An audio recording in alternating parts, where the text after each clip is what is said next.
Good morning, everyone. I'm going to ride around the world. I'm Mick Clarage, and I'm going to ride around the world on my bike.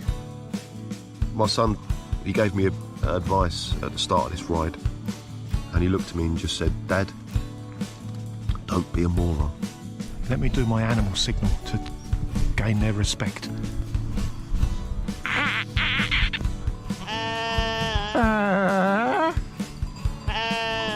How's it going, Sally? Yeah, I'm alright, Mick. How's it going? Worse than that bit in Lord of the Rings where they go into the top and the spiders in the tunnel. I'm just hoping there's a spider at the top of this one to kill me. Freezing. And I failed. I moroned up the ride.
Barber is quite a modern facility.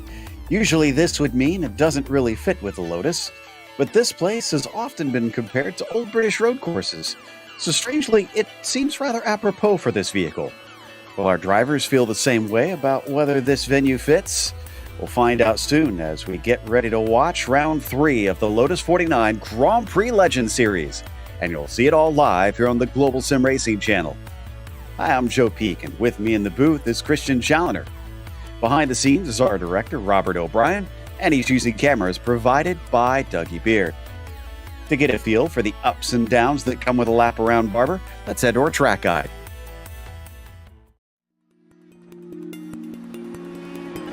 Welcome to Barber Motorsports Park. Located just east of Birmingham, Alabama, this is one of the newer circuits in American road racing. The track was built in 2003 by George Barber to go along with his Barber Vintage Motorsports Museum, which can be seen appropriately from Museum Corner on the track. While the main circuit is the full course, which includes 16 turns over roughly 2.25 miles, there are also 2 lesser used layouts called the Short A and Short B courses. The track is known for its technical layout and hugely dramatic elevation changes. In every category of racing, it carries a reputation of making overtakes difficult. That's not to say it's impossible, with most passes happening into Charlotte's Web. Named for the spider sculpture outside the hairpin, it often suckers drivers into braking too deep with the sudden drop just as you attempt to slow the car down. That's not the most challenging part of the circuit, though. Museum Corner is reminiscent of turns like the Corkscrew, with its blind entry, multiple apexes, and cliff-like plunge down a hill. IndyCar and IMSA have visited many times in the past decade, while motorcycle racing is also a regular staple here. Practice and precision are usually required to be able to find a fast lap, but there's a heavy dose of bravery also needed in a number of spots. Despite the track being very wide, accidents often collect multiple cars due to the lack of visibility over crests. All in all, this place proves tough to even seasoned veterans. But with the hillsides and trees providing beautiful natural viewing spaces and an immaculate facility, it's no wonder fans keep showing up in droves to watch the racing here.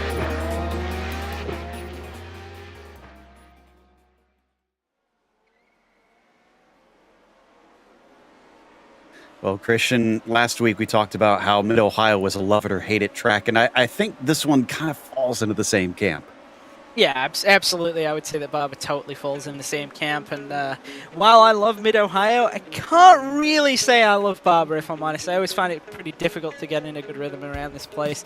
And it's really, really tricky. There's just constant corners, and especially in the 49, where corners with lots of elevation are kind of, they're really difficult to handle in the car because there's just so much movement, especially turn 1 here. It's really, really difficult.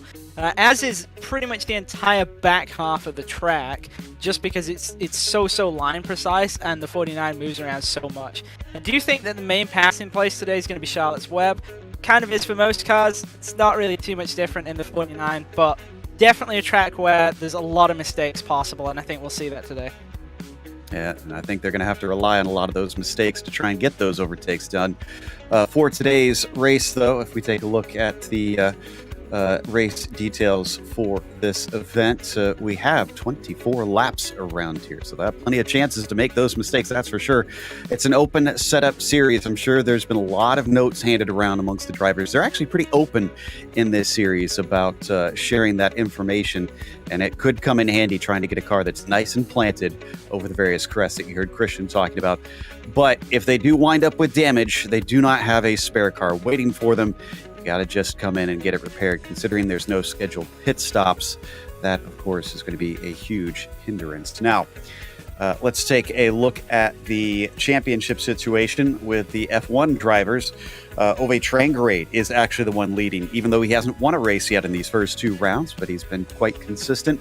Ryan Walker has as well. That also kind of surprised me when I checked in to see what the points were, and Ryan doing quite well, but he's a little bit away. It's 13 points this early in the season. It's a pretty decent gap for Ove to have pulled Topi Cortinemi. Expected to be higher than 3rd, but he still has the speed. So, of course, watch out for him. Laust Olsen could also use his consistency to his advantage if he can find some better finishes here today. You've got Olsen and Plumley in there, Matt Wright. Sebastian Tixier shockingly down in 9th. He's usually in the hunt for the championship, even though he's still waiting for that first ever win. See if that switches around with Miro Fraski rounding out your top 10. Let's take a look at the F2 championship. Christian? Well, familiar name, David Rossi leads the F2 Championship, but only by 7 points over Michael Grissinger. Hideki Kavista's 10 points back in 3rd, with Robert Alberta 17 back in 4th, and then Don Peake is in 5th in the F2 Championship. He's just 23 points off the lead, with Gary Ho in 6th. Timothy Porter back there, 27 points back in 7th, with Marcus Surfers, Back Row Bob, and Andrew Anger rounding out the top 10. As for the Nations Cup, the USA is actually leading things right now. Norway close behind there. Ove Trangerade trying to get himself into position to try and take that Nations Cup. Finland, though, have really found themselves a home here finally. Took them long enough. We would have thought that they would really love this car a little bit quicker, considering how much they have dominated in Lotus 79. Spain down in 4th with the United Kingdom, only 2 points behind them and a single point separating Australia from the UK. Singapore being represented by Sebastian Tixier down there in 7th mostly, and then Denmark, Canada, and Sweden rounding out your top 10 here. So drivers just getting their first laps in here at Barber Motorsports Park, and I got to think with how tough it is to try and overtake, track position going to be so important today, Christian. Yeah, definitely, and even more so with just how large the field is. 44 cars right now. So, well, actually 45 cars. One more snuck in at the end there. So, yeah, qualifying track position is going to be huge, because if you have a mistake in qualifying, there's basically not enough time to make that up. If you think you passed in 1 car per lap, if you started back there in 45th, you're still not even cracking the top 20 by the end of the race. This isn't a track that has shown up a lot as I was flirting with disaster there. Ove Trangerade putting 2 wheels off in the grass, coming through the chicane on the backstretch. Now I head over to Mick Clarage. This track has not shown up a lot in the Grand Prix Legends, and this man has won both of them. It's been here twice, and he's also been on pole both times, but he's only taken fastest lap in one of those. It was in 2019 last time we saw. So it's certainly been a minute. We'll see if he can make it 3 for 3 here today. And if you saw our preview before the race and wondering, well, how is Mick riding around the world and also racing? Well, He had to take a break for a broken frame, and we'll, of course, see that later on in the series and get more information on how that happened. But he'll be back to where he was when that picked up and just continue on. But in the meantime, he's taken a short respite to try and see if he has lost any of his speed. Yeah, I mean, I'm surprised to see him back, but obviously, how do you do a broken frame? I guess I'll have to watch that and find out. Yeah, I'm editing it, so I know exactly what happened. So I can tell you it is certainly interesting. But anyways, as we continue to see Hisada, who is also a quick driver and former champion in this series, is currently coming to try and improve on his second lap here. 2 minutes left to go. Togo Hisada is currently sitting in 6th. He's got 2/10 actually to make up to the next car in front of him, which is Ove Trangrade there in 5th. As he comes around the final corner, this doesn't look like a quick lap from what I'm seeing, but then my timing could be off. Let's see if this is quicker than the 23.2. It is 22.6. That's going to jump him up ahead of Ove. Yeah, and this is... he sees Ben Zoko there having a big moment down into turn 1. I was just going to say that the front of the field here today seems to be one of, if not the strongest 49 fields that we've seen in a really, really long time. You know, you got multiple race winners up inside the top 6. Newcomers, Brandon Hawken, obviously proven race winner already. And it's just really cool to see. I'm really glad that the 49 is kind of bringing in a lot of drivers recently. And I know it can be a little bit chaotic with so many cars in the field, but it's great to see so many people enjoying the car. And Miguel Sanchez has just taken the pole away from Topi Cortinemi. His first lap got deleted. The second one was clean, and he put it more than 3/10 ahead of the Finn. So he is going to be a difficult one to chase, it seems, if he's got that kind of pace throughout the race itself. Andrew Ang, who has taken both of his laps now as he crosses the line, has a 26.8. He will stay in 23rd. Unfortunately, we're missing a good chunk of drivers who have not set a time yet. And I'm checking to see if anybody else can, and it doesn't look like anybody will be able to. So our grid is locked in. And Miguel Sanchez has come back after last week and shown he is not a fluke. He is taken pole. Topi Cortinemi will be starting next to him, trying to get a win this season as Sebastian Tixier starts from 3rd. It'll be Mick Clarage in 4th, followed by Brandon Hawken in P5. Togo Hisada starts from 6th, ahead of Ove Trangrade, who got slotted down to 7th in the end. Yaunzi Lin will start from 8th. Xavier Sanchez will be P9, and Sugar Chan's Vettel is back, starting from 10th. And the first of the Olsens, John Olsen, lines up in 11th with Ben Zoko alongside him in 12th. Matt Wright and Hoye Neva next in line 13th and 14th, with Robert Plumley and the second of the Olsens, no relation, back there in 15th and 16th. Matthew Maudsley 17th with David Rossi, F2 points leader, alongside him in 18th. Jean Lehman and Robert Obrada rounding out the top 20. And 21st, it is Seamus Power with Emmanuel Pereira starting 22nd. Will Lamb will be P23. You've got Michael Grissinger in the 24th spot. Tobias Harnvey starting 25th. And then Greg West, still struggling in qualifying. He'll start from 26th. Hopefully he gets a better race today. Pekka Risto starts 27th. You've got Marcus Zeusfer in the 28th. Marcellus Broning in at 29th. And then it's Joseph Mudrak rounding out your top 30.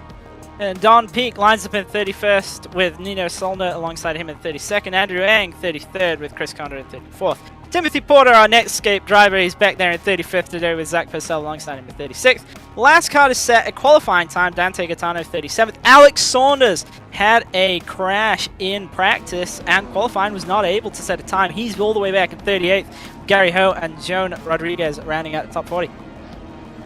From there, just a few more that have not qualified. Linden, Hansen, Varga, Arribas, and Pancri will start from the back of the field. They go all the way, look at that, through the final turn on a standing start. This is going to be interesting, to say the least. And I think they've got about a minute left here, it looks like, to try and grid up for this race. So they have time to prepare. And it's a cool morning out here. It's actually before 8 a.m. virtual standard time, 67 Fahrenheit, 19 Celsius. Oh, I would dream for those temperatures right now myself in the real world. Not much wind to speak of, so hopefully that shouldn't be an issue. And it looks like everybody is out there. So the engines now start to rev as the lights come up. And the green flag is out off the line. Cortiniemi is much faster than Sanchez. In fact, Sanchez might fall down to third. Oh, they're going to go 4 wide for the lead, and they go off. Topi Cortiniemi cannot catch a break this season. He is shoved out into the barrier, and it looks like he's followed by Mick Clarage, of all people. Yeah, I wasn't sure if it was Brandon Hawkin there making it 4 into turn 1, but the disastrous start of the season continues for Topi Cortiniemi. Unbelievable. Tixier is up to the lead. Unreal. How is Tixier our new leader here as we got more problems? Yep, Tobias Harmvey has had a wreck with, I'm not sure who it was, on the second straightaway. Multiple cars involved, at least 4 off. Looks like Nino Solner, and I'm not sure who the other one is. Zach Purcell. And David Rossi, F2 leader, has also spun out coming through Charlotte's Web, so he falls to the back of the field. Already we're finding drama out here. We got another spinner up towards the front of a Trangrade. This is a lot of big names to find themselves having trouble at the start of this race.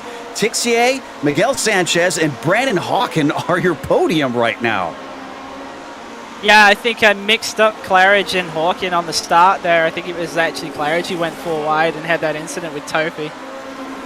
It was indeed Mick Clarage, the one that finds himself at the back of the field. We got some more drivers spinning coming through the final carousel. Looks like maybe Varga involved in that. Not entirely sure. There's a lot of cars off the track, so we're going to have to collect this one in a bit once things calm down as we come down into the first corner. Side-by-side action into there. Oh, and Miguel trying to have a go at Sebastian Tixier. Down into Charlotte's Web. Hawkins going to try and take advantage of it. Round the outside. Oh, and is that a missed shift? As suddenly Sebastian Tixier is nowhere. It's a brutal time to have that happen for Sebastian. They're obviously race leader, and now handed back to Miguel. And Miguel is definitely a newcomer to the car. In practice, he was asking how much fuel he needed. On the grid, he was asking how you launch the car. So a great showing so far, especially after that pole lap. He didn't even have the lead coming down into the first corner as it went 4 wide. Everybody was trying to capitalize, but Brandon Hawkin already knows how to win. He comes over from the MX-5s and finding a much more powerful car, but probably somewhat similar in terms of cornering grip, and has taken to it like a duck to water. Laus Stolson, in the meantime, has had a problem, and I see him falling down the order. That looks like that happened in the tunnel turn. Tixier spinning off at the final corner and into the fence. He's trying to find his way back onto the racing line without running into people. Looks like he's got enough room to get turned around. I don't know how much damage is on the car, and it looks like too much. He pulls over. That's race over for the 11, starting from third, and suddenly the day is done. And a lot of our season regulars just having trouble this season, especially at the start. Obviously, we talked about Topi and Sebastian, another one. The second race where really he's had a big incident that's taken him out. Another newcomer, Yanzi Lin, is up to 5th, up 3 positions, excuse me. Nicely done there to the 3 car. We'll see if he can continue to try and gather those up. And currently trying to chase down Xavier Sanchez just in front of him as they fly along the back half of the course. We're 3 laps into this. Let's take a look at a replay. Yes, this is the start, and see if we can figure out. I think from what I saw, Mick just kind of interlocked wheels with Topi. Yeah, that's what I saw too as well. It looked like Miguel didn't get a great start, and they were already 3 wide. Mick took the opportunity to make it 4. Topi turned in, thinking it was still 3, I think, and unfortunately, just contact between himself and Mick. From what I know of Mick, he's going to be extremely apologetic on that one. Probably feeling a little sheepish, but I'm not sure how hot under the collar Topi will be after that. In fact, is he still running? I need to check and see, because so much has happened. No, he is not. He's 1 lap down. He's got a black and orange flag. He needs to take repairs. He is in the pits right now, having that done. He can still get back out as we take a look at the replay, and Clarage still carrying on, so he is still out there. And poor Greg West, someday he'll be able to finish a race in this series. The iRacing staff member has hopped in and seems to really like this car because he keeps coming back, but nothing ever seems to go right at the beginning of the races for him. Yeah, I think Alex Saunders keeps talking him into coming and racing this again with him on a Saturday morning. And speaking of Alex, started back there in 38th, is already up to 17th.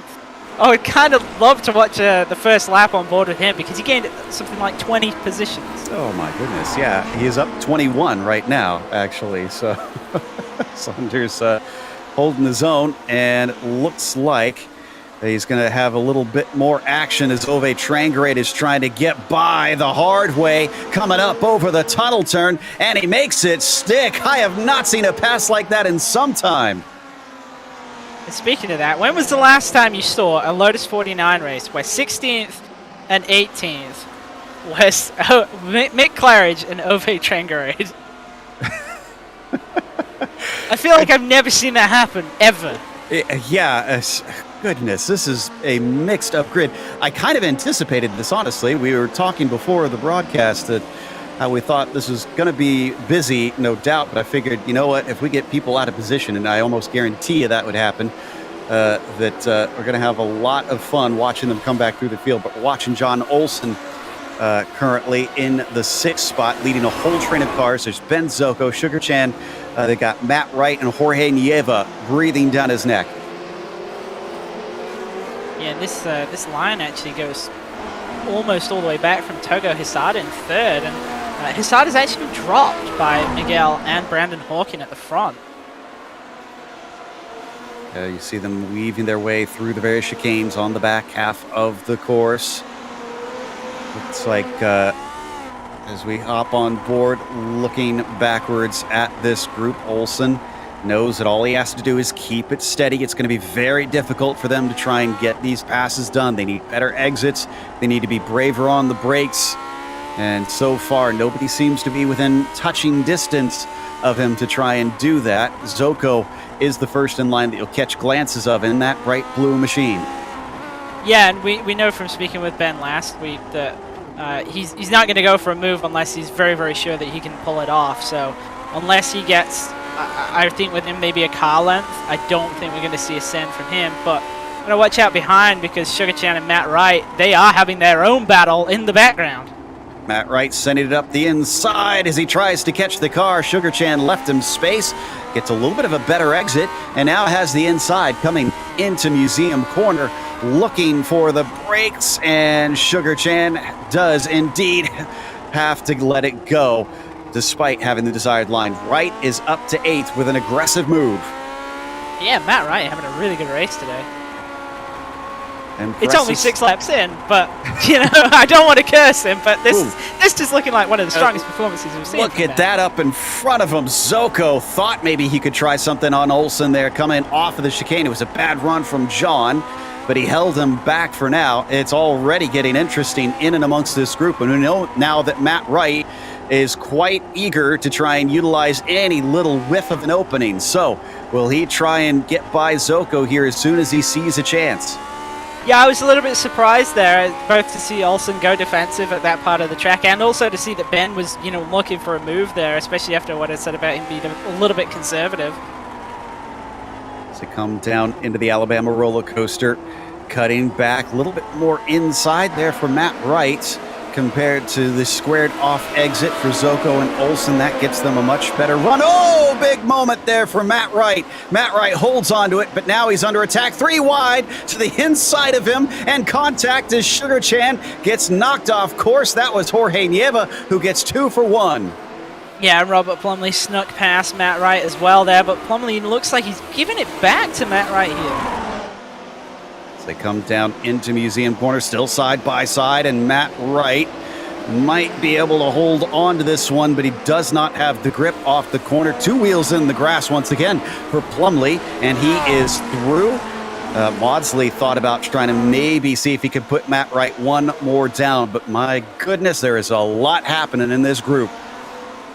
Yeah, absolutely, and the front 2 of the group have escaped a little bit for now. but I imagine that they're going to be pulled straight back in shortly. Let's take a look at the replay on this one. Watch as they come out of the Alabama roller coaster. It all starts with Matt Wright having a bad exit. Oh, and it looks like we're going to watch from that was out of Charlotte's Web and now through Museum Corner. So here's where it starts. Oh, he touches a wheel into the grass and he catches it. Brilliant job on that front. Yeah, it was a great save, and if there hadn't been that contact with Nieva and Sugar Chan there, I think he actually would have retained maybe 1 or even 2 more positions. And they're actually, I think, going through it all over again. Yeah, Sugar Chan and Nieva side by side coming out of Charlotte's Web. As Sugar Chan now is on the attack, trying to take the position, and it looks like Svettel now is by as Jorge has to give it up behind them. Some action between Matt Wright and Robert Plumley. Plumley is going to be able to get through. Plumley now up into 10th. Take your pick. There is a fight going on every which way. Yeah, and up at the front, Hawken is working on Sanchez right now. He's got it down to within 0.2 as they're getting into lap traffic. So Hawken with his many wins over in Big C's MX-5 Challenge and now a victory over here. Can he use that knowledge and experience to his advantage to try and get by? Miguel Sanchez, another newcomer to this series. It is fresh blood here that are showing themselves to be the new generation in the Lotus 49s, but Hawken doesn't get a good enough exit coming up and over the crest. So as they now fly through Charlotte's Web, he closes in mid-corner, and then again, you can see the 13 starting to pull away slightly. Yeah, Sanchez doing a great job here. Obviously, it kind of got away from him a little bit off the line, but was able to reassert himself in the lead fairly quickly. And he's under pressure, but he hasn't made any mistakes so far. Still a lot of racing left to go. So this is not over by any stretch of the imagination. As we look over the shoulder of Brandon Hawken, looking forward at Miguel Sanchez. Looking through the fields. Clarage is back up to 13th for what it's worth. Ove is still behind him in 14th. Saunders is in 16th. So those three kind of following each other through the field. Clarage still having to fight with Ove. And you know Ove is enjoying that. I'm pretty sure Mick is having a good time too. Yeah, and then now into that big train that we've been talking about. They're just on the back of Matt Maudsley here. You see Mick looking to the outside in the second to last corner. I don't think he's going to have a run here, but he might send it. Down into the final corner. He was much tighter to the apex, but it was a great exit there from Maudsley. Don't leave out Ove Trangrade on this one because I'm pretty certain he is going to try. Whoa, and a little deep there for Mick Clarage. I thought maybe he made contact, but if they did, they got away with it. Maudsley stays in front of him. But Clarage is not waiting around. He's trying to make up positions as quickly as he can. Yeah, both himself and Ove can get back into the top 10 here. You see him going to the inside of Maudsley. Ove's looking to follow him through. Ooh, squirming under power there. Mick Clarage does manage to find the grip, and he's got the spot. That's 2 positions down in the single corner for Maudsley. He falls to 14th. Oh, Ove goes a little deep, though. Keeps it on the track. And it looks like Clarage gets some breathing space because of that error. And whilst that was happening, the 43 car? Nope, sorry, the 42 car was the car that we saw off to the side there, Christian Arbus. Not sure what happened to him, but he was half spun on the front, well, not the front straightaway, but that straightaway. And had to wait for everybody to go by before he rejoined. He is currently 1 lap down. Must have had self-made error and was trying to wait for everybody to go by, get a clearing. This is the battle for 4th that you see on your screen. Xavier Sanchez and Yanzi Lin, the ones trying to decide that as they come through the Alabama roller coaster. Sanchez has what Yanzi wants. He's going to have to get a little bit closer than this up and over the crest that leads into Charlotte's Web. They both duck off to the right-hand side of the track. Slightly defensive comparatively for Sanchez as he just leaves the car slightly to the left to try and cover him off. And behind them, looks like Zoko and Olsen are side by side. This is for 6th. Yeah, Zoko's now got the outside, not the preferred line. Olsen on the inside, and Olsen almost clear already, but this has allowed Sugarchan to have a look. He's on the inside of Zoko now. Vettel thought about trying to get involved in that one, but no dice, so Olsen rebuffs Zoko, holds on to the 6th position. Like you mentioned earlier, though, Mick Clarage is now in and amongst this group, and the more they fight up in front of them, the easier that's going to make it for him. Yeah, John going defensive again into the S, and you know that really stacks everyone up behind because it cuts down the apex speed so much. You see now everyone is really, really tightly packed. Just a slight mistake from anyone. He's going to lose position as actually Sugarchan gets in the back of Zoko there. Fortunately, doesn't turn him around. And Clarage goes clear around the outside of Robert Plumley.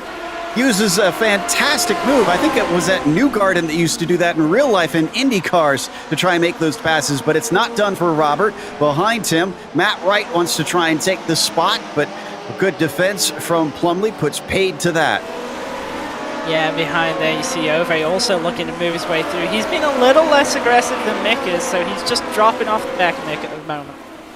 Oh, and Mick is locking up the tires, and unfortunately he's going to get into Nieva, who gets shoved to the outside. Matt Wright gets stuck into him, and the two of them are off the train, as something's happened to Sugarchan as well. Vettel is dropping spots down to 11th. Clarage is now up into 8th in this group.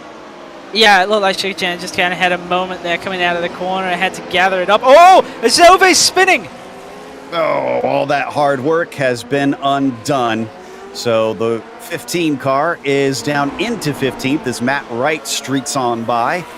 So Saunders now up into 12th because of that. Clarage, as I mentioned earlier, is up to 8th, and that train that once was no longer is. Yeah, and in that incident with Clarage, you can see that he was looking to the inside, but realized pretty early on that he kind of just ran in too deep. He had both fronts completely locked up for about 50 feet sliding into the braking zone. Well, Mick is trying his best, and he hasn't lost his speed, but his racecraft seems to be suffering a bit today. So you see Plumley here now in the 9th spot with some work to do to try to catch up to those that he was trying to chase down before, but he has no pressure from behind now. Mick Clarage in front of him should be catching up to Zoko and Olsen as long as he doesn't have much damage on the car from his couple contacts that he's had now, as we glance in on Train Parade, trying to catch up to Wright. And what's happened to Hisada here? Hisada's way off of the top, guys. 14 seconds. Yeah, Is that just pace? I don't think it's pace because he's listed as being 6.7 behind at the end of the last lap. So something must have happened in the first sector, but he's dropped back now to Sanchez and Lynn. He had a spin trying to lap cars in the Alabama roller coaster. I found it. So unfortunately, that cost him a lot of time just going wide around that long right-hander. As we now see him, these are the cars he was trying to lap at that time, and they're certainly not making life easy. Yeah, and I think fortunately for Togo, he was kind of far enough. Side by side for the lead. Hawken and Sanchez, and Hawken's got it. Hawken has taken it over through the Alabama roller coaster, but it's not over yet. Down into Charlotte's Web. Miguel sends on up the inside, and he might be able to get the launch off the corner if he could just find the throttle. He does, but it's still continuing on as they head towards Museum Corner. This time, Hawken doesn't have anything underneath him. He is going to have to give it up. So briefly, we saw the number 1 car in P1, but he's going to have to hold on tighter than that. Yeah, and a pretty cool defense and move back there by Miguel. So this happens down, I think it starts into the first corner. Let's see here. And this actually even carries on all the way to the exit of Museum Corner, where Miguel even has an off after we cut away. Ah, there it is. He touched the grass. And while that has connotations of getting back in touch with reality, it lost in touch with the lead as he now tries to immediately go on the attack. Look at the defense there from Hawken. Thought he had him covered off, but no dice as Miguel sneaks through. And if we could stick with this all the way to the exit of Museum Corner, watch how on edge this 13 car is off the exit of the turn. Yeah, kind of see it in turns 1 and 2 there, and that's where it sort of all started. You see coming through the little chicane and up to exit, right out onto the grass. Very lucky to not kind of fire himself back across the track there. But, you know, for someone new to the car, yeah, Miguel's doing pretty well, I would say. And I think we've lost Mick Clarage. I think we showed a bit of what was a wreck with him that happened at the same time we had that battle for the lead. I'm double checking to see what exactly happened, and he has apologized over text chat for some of his behavior here today. And it was ironically a self-spin of all things that took him out. Yeah, and I know that he's going to feel really, really bad about everything that happened because, you know, he's known for having really, really good racecraft, and I've personally had some really great battles with him, and it's always clean. It just, obviously today, maybe a little bit rusty and just a couple of mistakes, but no doubt he's not feeling great about what's happened this race. So as we check out this fight here with Alex Saunders now the highest of those who are having that fight through the fields, as he's up to 10th. A little bit of a car off. That was simply Zach Purcell, who found himself with a problem, and Tobias Harnby also off to the side of the track, side by side between Plumley and Saunders. Plumley is going to make Alex work for this one. Another of our iRacing staff members that are trying to get themselves dug in here in the Lotus 49 community. And while they haven't had the results, they have certainly showed that they belong here, and Alex now up to 9th with that one. Yeah, not a bad recovery from starting way at the back. You see Dante Gaetano is actually stopped on the second straightaway. I think it was a solo car incident for him. There is a lot of incidents we have not covered in this race, so apologies to fans of those drivers. Wow, and Plumley comes back at him, and Saunders has to give way, but he's got a better run coming off the exit of Charlotte's Web. He's got the inside. If he's good enough on the brakes, and it looks like he is going to be through. Goes a little bit wide. Plumley not able to try and get by him as long as he's clean off this corner. But man, Plumley is full of vigor today. Yeah, we've seen it from Plumley before, though, as well, when Topi was recovering. I think it was at Le Mans, where Topi was recovering and he was fighting with Plumley, and Plumley was actually able to repass him. Another car in front of them looking a little wobbly as they come up into the final carousel. And Sugar Chan Vettel is the next one up the road. Sugar Chan up 2 positions from where they started in that 14 car. Gonna guess that Alex is maybe slightly outpacing the Japanese driver as they come down into the first turn. But now they're starting to run out of laps, though. Yeah, just over 7 to go here, and you know, this next group is much more spread out as well. You think third place, Togo Hisada, 17.7 seconds off the lead. Then 6th spot, John Olsen, he's 29 seconds off the lead. So 12 seconds between 3rd and 6th. There's not much more to be had here for drivers such as Alex Saunders and Ove Trengarade in their recoveries. Yeah, unlikely unless they get some mistakes, which, that said, you think about Hisada losing upwards of 10 seconds with his spin. So it's not impossible for him to try and snatch up a couple more here. And Hisada still sits in 3rd. You can see him there leading this trio. That's Xavier Sanchez and Yao Zilin just behind him as they come to complete lap 17. This really has been, Christian, it seems, a race of who makes the fewest mistakes. Yeah, and that's kind of what we expected with just how difficult the track is inherently. You know, it's not a Mount Panorama type sort of track where a mistake is an immediate kind of retirement from the race, but there's a lot of places where you can have your own self spins, your own kind of moments with touching the grass on corner exit, which loses you a lot of spots. And I think that was pretty much expected, but some of the names that we've seen caught out by it have been quite surprising. It's actually been a lot of our kind of top-end drivers in the series, so there's a lot of drivers who've kind of just had quiet races who are picking up some really good results because of it. Absolutely. I look at John Olsen, who's got 6th place. Ben Zoko's going to have a very good finish for himself there in 7th today, especially considering the size of this field with some of the talent up at the top. Getting a top 10 will be worth cheering about once you get to the checkered flag, if you're still in that top 10. That's still a big if for a lot of these drivers. And Togo Hissada now starting to pull away from Xavier Sanchez, it appears.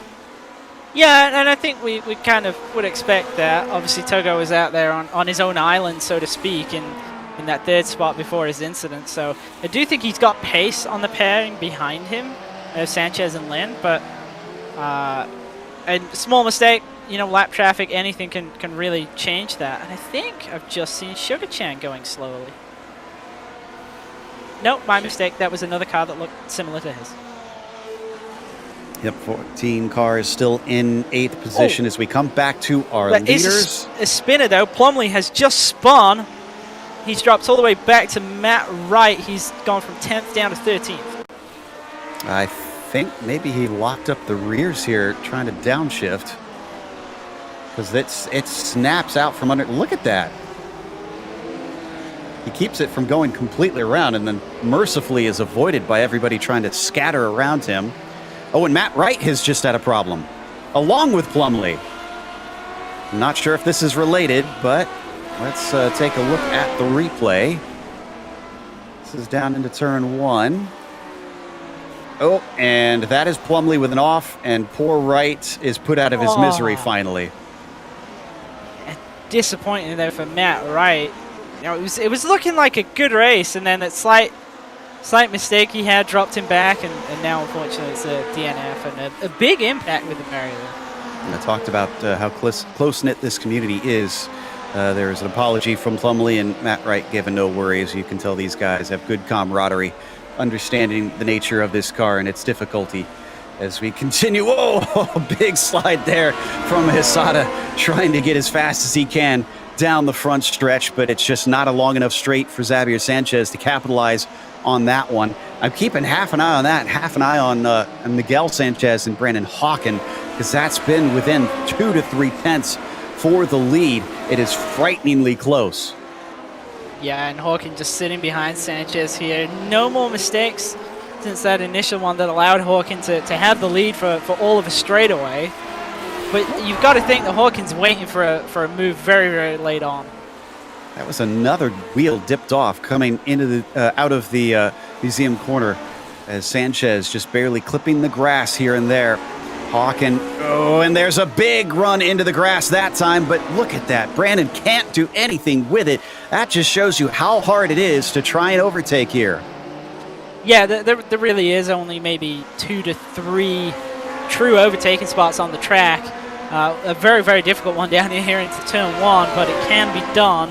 Obviously, the one down on the run to Charlotte's Web is kind of the one where we've seen the most passes. Another big bobble. I think Brandon has Miguel sweating a little bit. We've seen a lot of scary moments for that 13 car. He's making him push it too hard.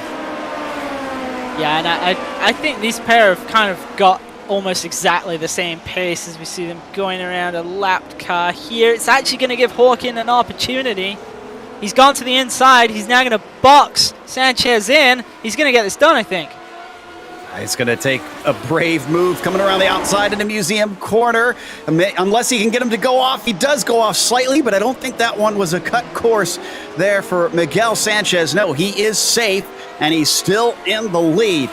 If this was a boxing match right now, Brandon has Miguel on the ropes. Yeah, and certainly being on the offensive here, especially when they're working through lap traffic, is the place that you really want to be, because it's really all advantage to you. You know, you're getting pulled up behind. You're going to have the opportunity to use a lap car as a pick as well. And, you know, not too many laps to go. Surely this is where that one car will be getting ever more aggressive as they come out of the final turn. Yeah, 3 laps to go this time by for the pair of them, with 20 seconds to the nearest rival in Togo Hissada. They have room to fight, no doubt. The question is, will they both be able to make it to the checkered flag with how frantic and how messy today's race has been?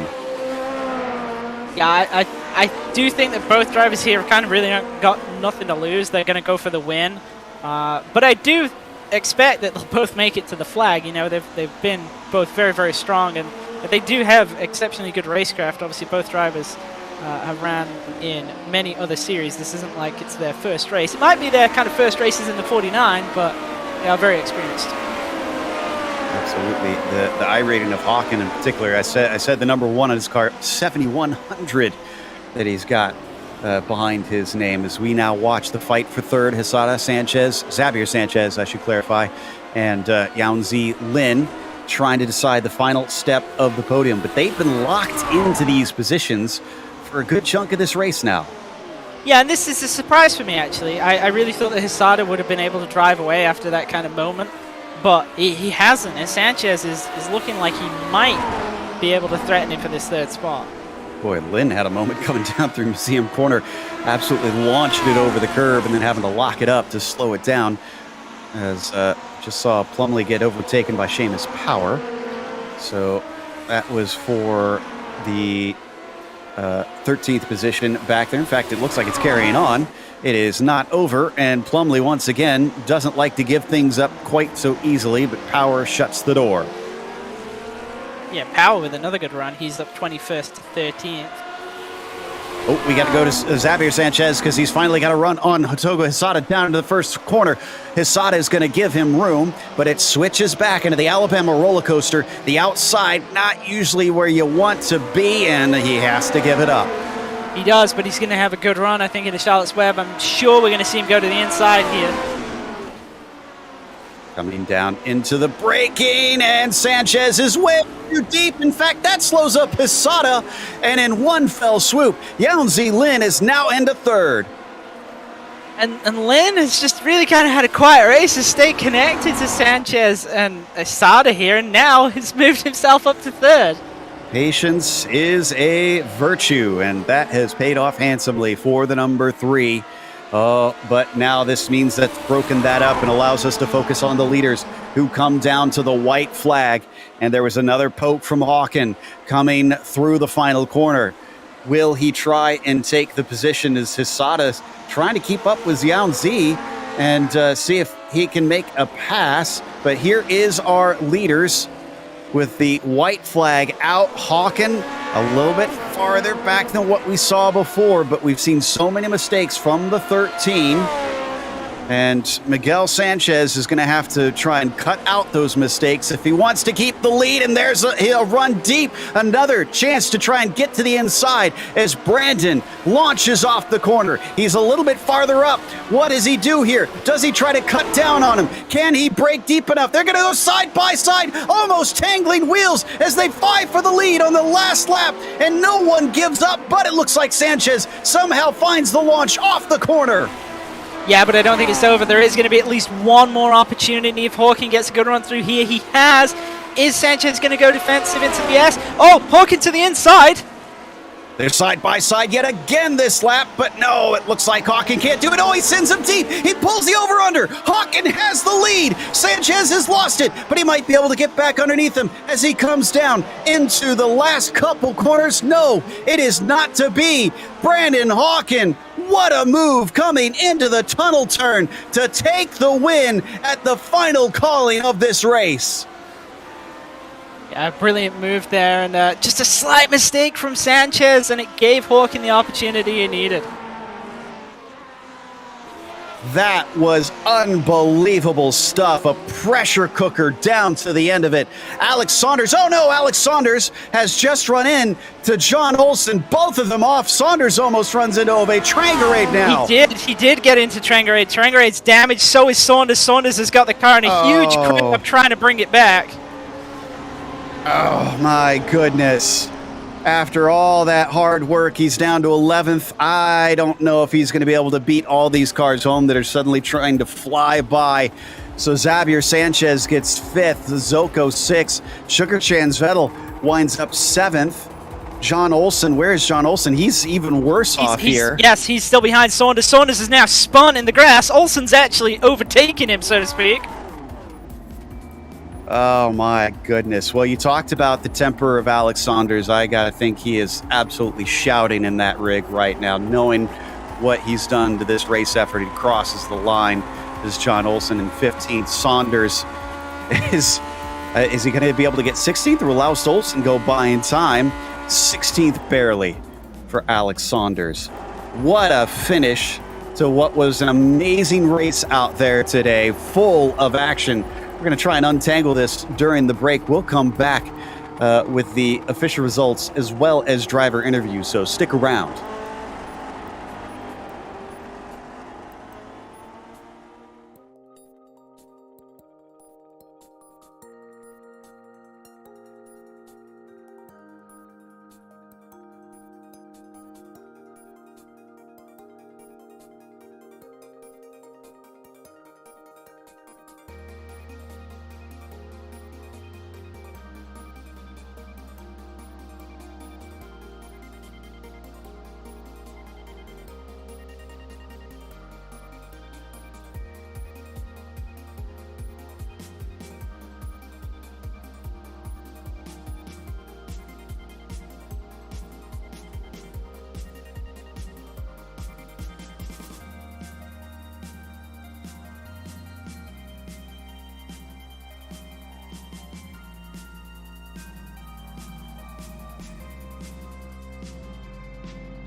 A classic for the ages and a classic car here at Barber Motorsports Park for the Grand Prix Legends Series as Brandon Hawken took the win.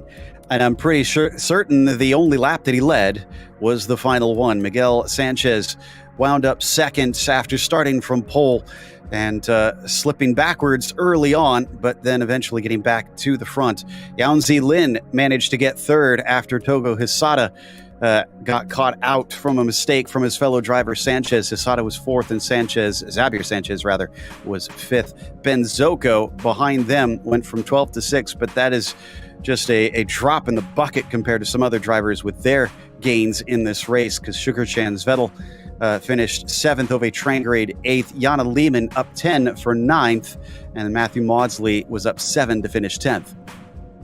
Robert Plumley came home 11th. He had a couple of moments today, but still a net rise of 4 positions for him. Will Lamb, quiet race from 23rd to finish 12th, so a really good run by himself. And likewise, Joseph Bergerac, 30th to 13th, a huge rise by him, with Seamus Power 21st to 14th behind him. Then John Olsen and Alex Saunders.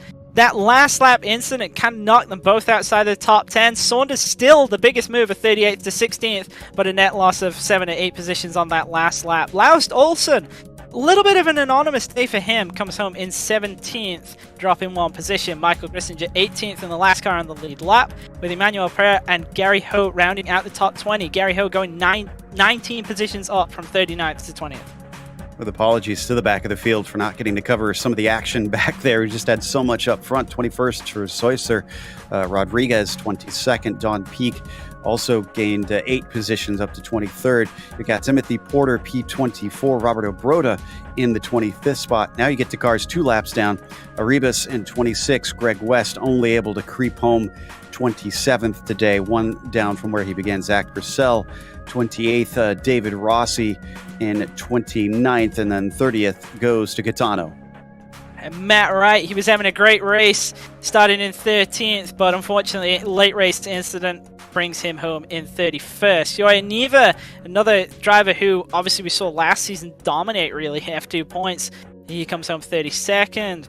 Mats Linden, Kaj Hansen, and then Mick Clarage, who I think we're going to hear from shortly after a pretty eventful race for himself. Started 4th, but immediately had that spin in contact with Topi Kortanimi at the first corner.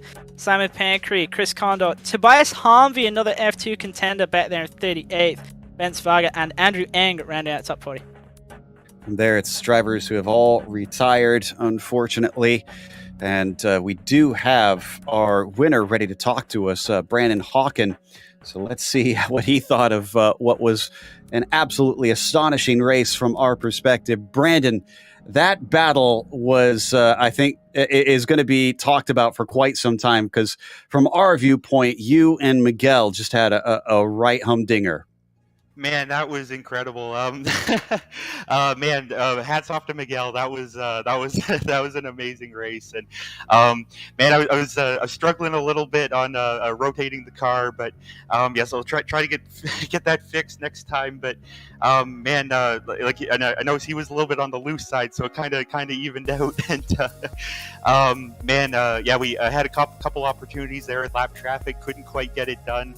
With a few laps to go, I lost a little bit of time to him, and I thought, oh man, I gotta like really go. Like I have to be right on him on the last lap to be able to get anything done. And I was just able to get close enough, and he bobbled just a little bit going into, I'm not sure what corner it is, downhill braking, and I was able to get alongside of him. And there was another point in the race where I backed off going into the corkscrew, but I just thought, I'm side by side with him. I'm just gonna send it, So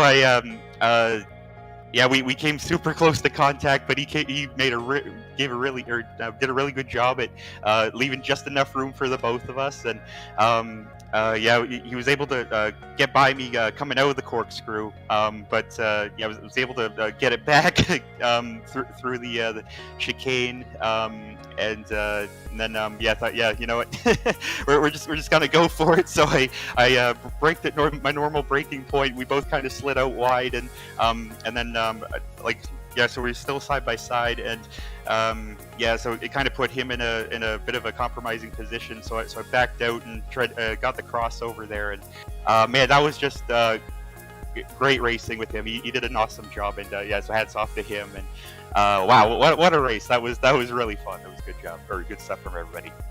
2 wins in 3 races, a pretty good start to a season where you just showed up for the first time last week. But it's going to get even harder because we're headed off to Long Beach for the next one. Now, you've had 2 weeks to try and get used to this car. How are you feeling heading to one of the most punishing street circuits next time? Yeah, I'm feeling all right. I really love Long Beach, so I'm looking forward to that. I'll see if I can work on the mid corner a bit. But there are a lot of sharp corners at Long Beach, though, so I'm not sure. I'll just experiment, see what I can do. And man, yeah, it should be a great time. I've had a blast the last 2 weeks, so yeah, I'm definitely looking forward to it. We look forward to seeing you there. Who helped make this win happen today for you? Well, yeah, I'd just like to thank all you guys at GSRC, everybody who shows up to this race on the weekend, and shout out to SRC Movano Corsa. Man, Miguel, that was just an amazing race, and I look forward to racing with him and everybody. So see you guys next week, hopefully. That was Brandon Hawken, winner here today, with 6th place finisher Ben Zocco ready to talk to Christian Challenger, who also had plenty of action out there. Ben, another good result. We saw you in that big battle that kind of stretched all the way back towards the back end of the top 10. You want to talk us through your approach this week? It looked like you were a little bit more aggressive than we've seen in the past. Yeah, I was actually planning on trying to play it safe. I thought, Barber's an easy track to make a mistake at. Just survive it and pick up places where everyone else goes off. But when I was up behind John, I don't know if I'd call it the red mist, but I just started pushing faster than I would normally dare to. I didn't realise that there were so many cars behind me. I was just focused in front, and Sugar Champ was behind me here and there, but he didn't really make me look in my mirrors. If he did get close to me, I didn't notice. So yeah, it was just about sticking with John and having a good battle, and it was good fun. Managed to eventually pass him around the outside after having 22 laps of practice. Well, certainly a good result after only 22 laps of practice. It certainly looked like it was a difficult combination. What I mean is, every lap of the race, it was like we were so close that I was practicing my overtake for every lap of the race. Yeah, obviously he defended quite a few times. I got a run on him. I was faster through that section quite a few times, and he would always defend nicely into those corners. So on the second last lap, I thought I would just try it around the outside. Well, great job to finish 6th, and we've kind of asked you a couple of times if you plan on doing the full season, and we've seen you enough now. And Long Beach next week, are you excited for Long Beach? Are we going to see you there, or is that one that you're going to skip? Love the street tracks. I'm not particularly good at Long Beach, but no, I will make every race that I can physically make this season. Sounds good. We definitely love seeing you out there on track. And before we let you go, is there anybody you want to give a shout out to? Yeah, to John for the setup and for the epic race long battle. It was really good. Sad to see him sort of crash out at the end there. Well, thank you for coming and chatting with us. Congratulations on the 6th, and hopefully we'll see you at Long Beach. Yeah, guys. Thanks. See you then. And that's going to take us to 24th place finisher Timothy Porter up next. And it might not sound like much, but he gained 11 positions here in the race. Tim, I went back and was able to watch the start of yours. That first lap looked like you were in the middle of a war zone, if I'm honest. It sure did. I had to be really careful. Going into the first lap, I recognized that my car isn't as grippy, so I try to take it easy, and it's just surviving. This is where I get a lot of my positions from. The first few laps, people crashing out. I didn't want to be one of them. So I managed to survive that, and then I opened her up after. And boy, I had a good time. This was a hard track. It slid a lot, but I'm glad I came out. It was fun. Yeah, and apologies, we didn't really get to cover many of you guys down towards the middle of the field just because there was some incredible battles up towards the top. What happened during your race that you feel like people need to know about? Well, I don't know. Normally when part of this series is that the gentlemanly racers that come out, you don't have to worry about being crashed. Somebody made a mistake and hit me in the back end. I don't know who it was, but whoever it was, don't feel bad. I have got no issue with it. I'm sure it was an honest mistake, no big deal. We all get to do that every now and again. Obviously, yeah. And that's one thing I love is just the cordial nature that a lot of the drivers have in this series. Well, again, great job on that race, surviving the chaos. You going to be around for Long Beach? I sure am. I'm coming out. It's another new track for me. I know it's really tight, and I'm a little afraid of it. Afraid of the first few laps making it through, but I'm coming out with bells on, and I'm going to give it my all. All right. Well, best of luck. That was Timothy Porter finishing 24th today. We have one more special guest talking to us, another one that didn't have a good finish. Speaking of feeling bad about things, I believe Christian's talking to Mick Clarage.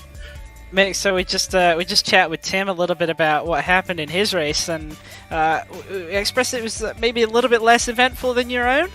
Well, did I take him out? I don't think you hit him. Okay. Okay. Someone did, but I don't think it was you this time. Well, I was probably black flagged out the race when he got hit. It would have been me if it hadn't been someone else.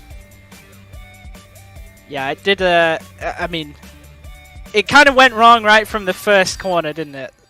Yeah, well, it went wrong in qualifying, really. I I had a bit more pace there. I messed up my second lap, so might have been a spot further up, maybe ahead of Seb, or I don't know, maybe even ahead of Tuppy there on the grid. I'm not too sure, but yeah, I mean, the thing that was annoying was I practiced my starts this week, so I mean, I suppose you all saw how much of a good start I got. I had a really low first gear and just got so much grip coming off the start line, and then yeah, you just, you know, that stupid thing of thinking, I know there's a gap there, why don't I go for it? And yeah, then there's that sinking feeling of, oh, this was a stupid move. This was such a stupid idea. And yeah, I just can't say sorry to Toppy enough, man. I mean, I'm going to go and see him soon. Well, not soon, but I'm going to go and see him. I'm definitely going to have to buy him a beer for that one, because that was just horrendous. I think we were 4 wide there, but even 3 wide would have been a nightmare. And he said it right in the chat in Discord just now. He said, I don't think you would have made the corner anyway.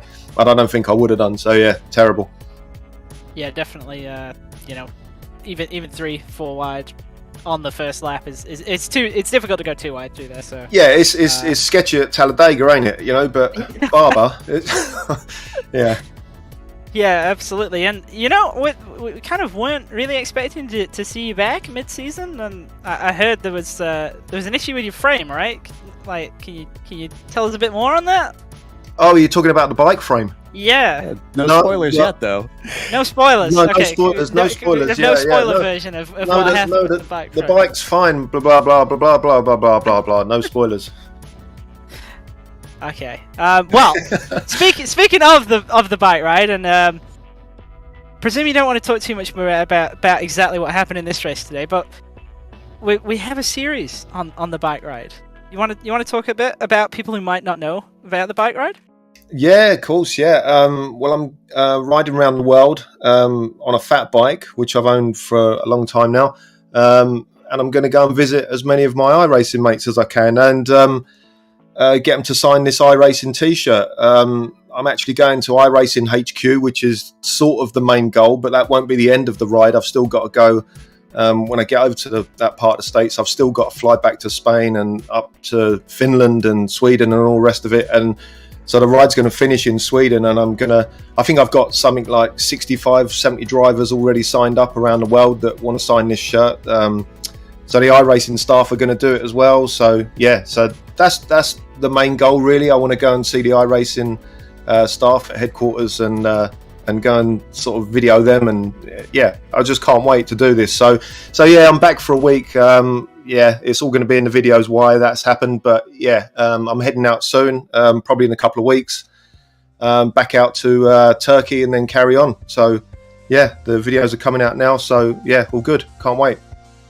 Sounds good. It's definitely a cool thing. I know you've been planning it for quite some time, and there's been kind of a on-off with the whole COVID and everything as to delaying the start, but glad to see that you're kind of finally getting into the long haul of actually completing the ride. And just unfortunate the no spoiler, nothing happened, but something happened kind of thing, and why you're racing here today. But you know, even if you kind of have that, we always love seeing you back in the 49, and we've got this amazing stat sheet this season, and you're pretty much the reference, I would say. The goat. Yes. Yeah, do you know what? I said to Joe the other day, because he was telling me about that.